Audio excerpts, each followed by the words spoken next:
Emil Frankl was an Austrian neurologist, psychiatrist, philosopher, author, and Holocaust survivor.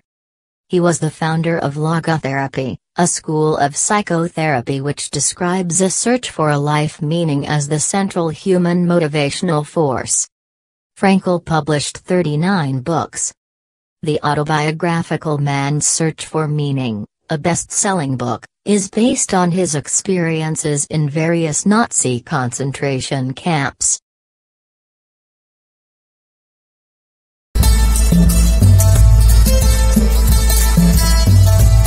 Life is not primarily a quest for pleasure, as Freud believed, or a quest for power, as Alfred Adler taught, but a quest for meaning.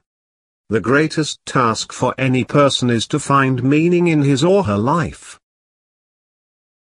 Live as if you were living already for the second time, and as if you had acted the first time as wrongly as you are about to act now.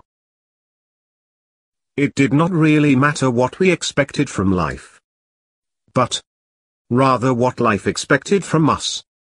We needed to stop asking about the meaning of life, and instead to think of ourselves as those who were being questioned by life, daily and hourly.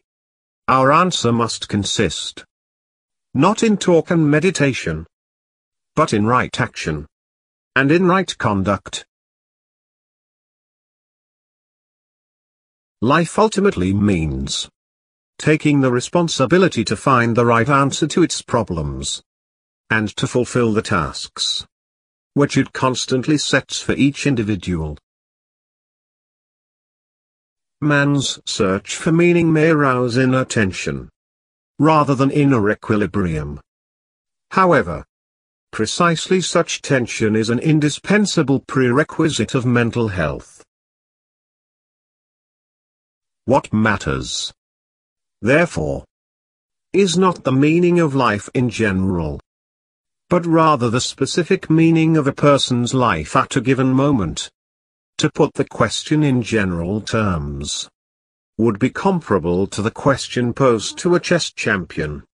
Tell me, master, what is the best move in the world? There simply is no such thing as the best or even a good move apart from a particular situation in a game, and the particular personality of one's opponent.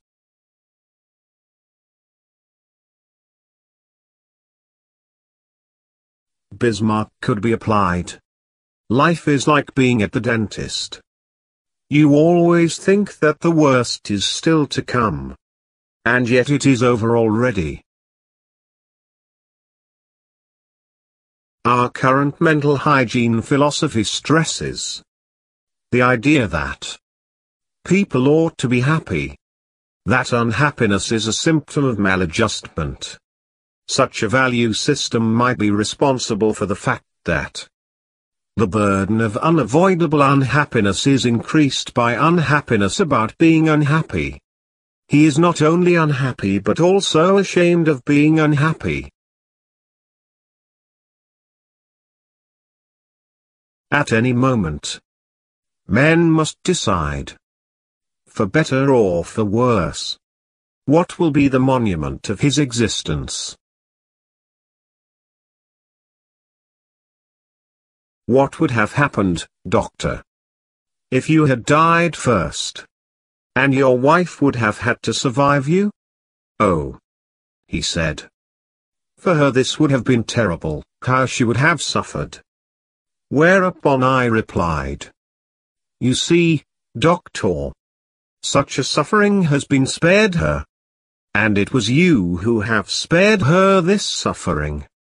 To be sure. At the price that now you have to survive and mourn her.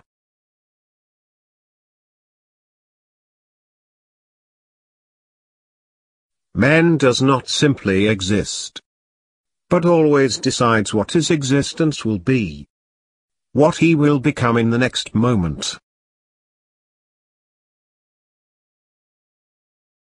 I do not forget any good deed done to me, and I do not carry a grudge for a bad one. We can predict the movements of a machine, of an automation.